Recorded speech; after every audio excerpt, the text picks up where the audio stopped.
Hi friends, welcome back to our channel. ఈరోజు మన కిచెన్లో రాయలసీమ స్పెషల్ క్రిస్పీగా ఉండే అలసంద వడలను పర్ఫెక్ట్గా ఎలా చేయాలో చూపించబోతున్నానండి. టేస్ట్ అయితే చాలా చాలా బాగుంటుందండి. ఈ వడలు చేయడము చాలా ఈజీ అండి. చాలా తక్కువ ఆయిల్ పీలుస్తాయండి. వీటిని మనం మార్నింగ్ బ్రేక్ఫాస్ట్లోకి లేదంటే ఈవినింగ్ స్నాక్స్లో కూడా చేసుకోవచ్చండి. ఇలా చేసి పెడితే పిల్లలు పెద్దలు కూడా చాలా ఇష్టంగా తింటారండి. పైన క్రిస్పీగా లోపల సాఫ్ట్గా తిన్నా కొద్దీ తినాలనిపిస్తాయండి. అంత టేస్టీగా ఉంటాయండి. ఒక్కసారి ఇలా చేసుకుంటే మళ్ళీ మళ్ళీ ఇదే విధంగా చేసుకుంటారండి. మనం మినపప్పుతో చేసిన వడల కంటే కూడా ఇవి చాలా టేస్టీగా ఉంటుంది. ఒక్కసారి రుచి చూస్తే ప్రతిసారి ఇదే విధంగా చేసుకుంటారు. మరి ఇక ఏమాత్రం ఆలస్యం చేయకుండా చాలా టేస్టీగా ఎంతో ఫేమస్ అయిన ఈ రాయలసీమ అలసంద వడలను ఎలా చేయాలో ఆ ప్రాసెస్ని ఇప్పుడు చూద్దాం రండి. ముందుగా ఇక్కడ నేను కప్పు కొలతలతో తీసుకోవాలండి. మీరు గ్లాసు గిన్నె దేంతో అయినా తీసుకోవాలండి. మిక్సింగ్ బౌల్ తీసుకొని నేను 2 కప్పుల అలసందలు తీసుకున్నానండి. మీరు మెజరింగ్ కప్తో అయినా తీసుకోవచ్చు, గ్లాస్ కొలతలతో అయినా తీసుకోవచ్చండి. ఇక్కడ నేను 2 కప్పులు తీసుకున్నాను. అదే కప్పుతో పావు కప్పు మినపగుళ్ళు తీసుకున్నానండి. 2 కూడా వాటర్ వేసుకొని శుభ్రంగా ఒక 2 నుంచి 3 సార్లు బాగా వాష్ చేసుకోవాలండి. ఇక్కడ నేను మార్నింగ్ బ్రేక్ఫాస్ట్లోకి చేస్తున్నానండి. అందుకే ఈ ప్రాసెస్ మొత్తాన్ని నేను నైటే చేసుకుంటున్నానండి.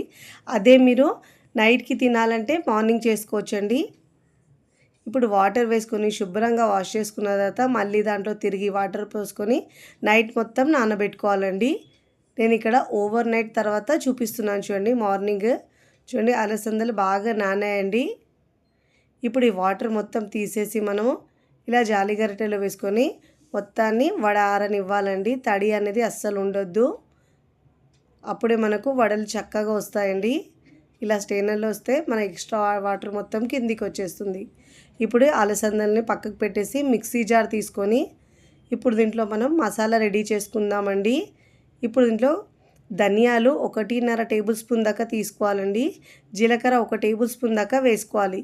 ఇప్పుడు కాస్త లైట్గా బరకగా గ్రైండ్ చేసుకోవాలి. ఇప్పుడు ఇలా బరకగా గ్రైండ్ చేసుకున్న తర్వాత ఈ కారాన్ని బట్టి పచ్చిమిరపకాయలు వేసుకోవాలండి. నేనైతే ఇక్కడ 4 పచ్చిమిరపకాయలు వేసుకుంటున్నాను. ఇలా తుంచి వేసుకోవాలండి. ఇప్పుడు దీంట్లో 1 ఇంచ్ అల్లం ముక్క కూడా వేసుకోవాలి. ఇలా వేసుకోవడం వల్ల వడల్లో మనకు మసాలా ఫ్లేవర్ వచ్చి టేస్ట్ చాలా బాగుంటుందండి. ఇలా నేను 1 ఇంచ్ అల్లం తీసుకొని చిన్న ముక్కలుగా కట్ చేసి వేసుకున్నానండి. ఇప్పుడు ఇలా బరకగా గ్రైండ్ చేసుకోవాలి. చూడండి ఇలా బరకగా గ్రైండ్ చేసుకున్న తర్వాత ఈ మిశ్రమాన్ని మనం మిక్సింగ్ బౌల్లోకి వేసుకోవాలి. ఇప్పుడు ఇలా మొత్తం మిక్సింగ్ బౌల్లోకి వేసుకున్న తర్వాత ఇదే మిక్సీ జార్లో మనం వడారిన అలసందలు కూడా వేసుకోవాలండి. ఈ అలసందలని మనం గ్రైండ్ చేసేటప్పుడు చిన్న మిక్సీ జారే యూజ్ చేయాలండి. అప్పుడే మనకు బరకగా వస్తాయి. మరీ మెత్తగా గ్రైండ్ చేయొద్దండి. కాస్త బరకగా ఉంటే మనకు తినేటప్పుడు ఆ పలుకులు తలుగుతుంటే టేస్ట్ చాలా బాగుంటుందండి. వాటర్ ఏమి వేయొద్దండి. ఇదే విధంగా గ్రైండ్ చేసుకోవాలి. ఇప్పుడు ఇలా గ్రైండ్ చేసుకున్న ఈ అలసందల్ని మనం ముందుగా మసాలా వేసుకున్న మిక్సింగ్ బౌల్లోకి వేసుకోవాలి. ఇలా పల్సిస్తూ గ్రైండ్ చేసుకోవాలండి. ఇదే విధంగా మిగతా అలసందల్ని ఇదే విధంగా గ్రైండ్ చేసుకోవాలండి. మీరు చూస్తుంటే మనం ఎక్కడ వాటర్ కూడా యూజ్ చేయలేదండి. చుక్క వాటర్ వేయకుండా ఇలా గ్రైండ్ చేసుకోవాలి. అప్పుడే మనకు అలసందలు పర్ఫెక్ట్గా వస్తాయండి గారెలు అయితే. ఇప్పుడు దీంట్లో రుచికి సరిపోయినంత ఉప్పు వేసుకోవాలండి. ఇప్పుడు దీంట్లో ఉప్పు వేసుకున్న తర్వాత సన్నగా తరిగిన కరివేపాకు వేసుకోవాలండి. ఒక 10 నుంచి 15 దాకా ఆకులు తీసుకొని కట్ చేసుకొని వేసుకున్నానండి. ఇలా కట్ చేసుకొని వేసుకోవాలి. సన్నగా తరిగిన పావు కప్పు కొత్తిమీర వేసుకోవాలండి. 1 కప్పు దాకా చిన్న కప్పుతో ఉల్లిపాయ ముక్కలు వేసుకోవాలి సన్నగా కట్ చేసుకొని. ఇప్పుడు దీంట్లో బేకింగ్ సోడా, వంట సోడా అంటారు కదండి, 1 పించ్ దాకా వేసుకోవాలి. ఇప్పుడు ఇలా వేసుకున్న తర్వాత అన్ని ఇంగ్రీడియంట్స్ని బాగా మిక్స్ చేసుకోవాలండి. ముందుగా గ్రైండ్ చేసుకున్న మసాలా కూడా ఉంది కదండి, అది కూడా మొత్తం ఇలా బాగా మిక్స్ చేసుకోవాలి. ఎంత బాగా మిక్స్ చేసుకుంటే వడలు చక్కగా టేస్ట్ చాలా బాగా వస్తాయండి. షేప్ కూడా పర్ఫెక్ట్గా వస్తుంది.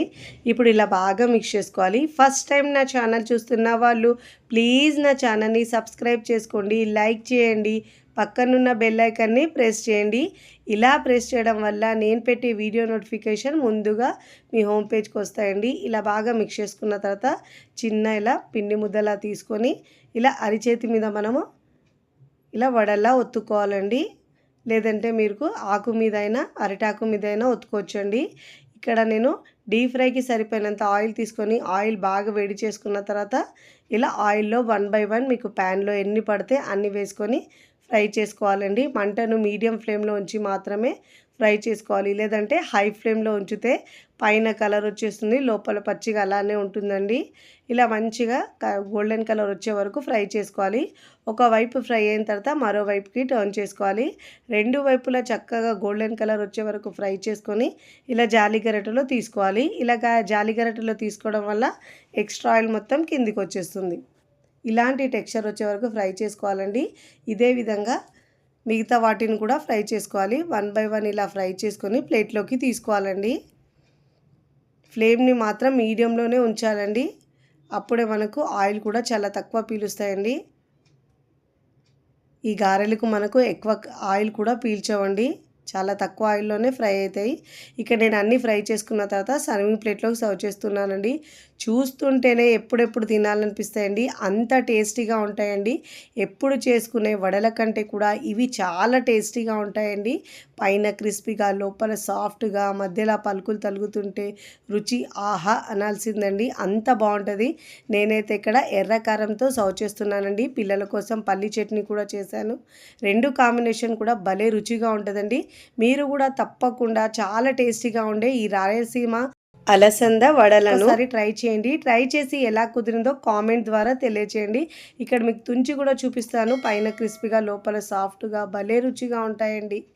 వీడియో నచ్చితే లైక్ చేయండి, ఫ్రెండ్స్ ఫ్యామిలీకి షేర్ చేయండి. మరికొన్ని టేస్టీ సింపుల్ క్విక్ రెసిపీస్ కోసం టీ కిచెన్ని సబ్స్క్రైబ్ చేసుకోండి. కమెంట్ చేయడం అస్సలు మరవకండి. Thanks for watching.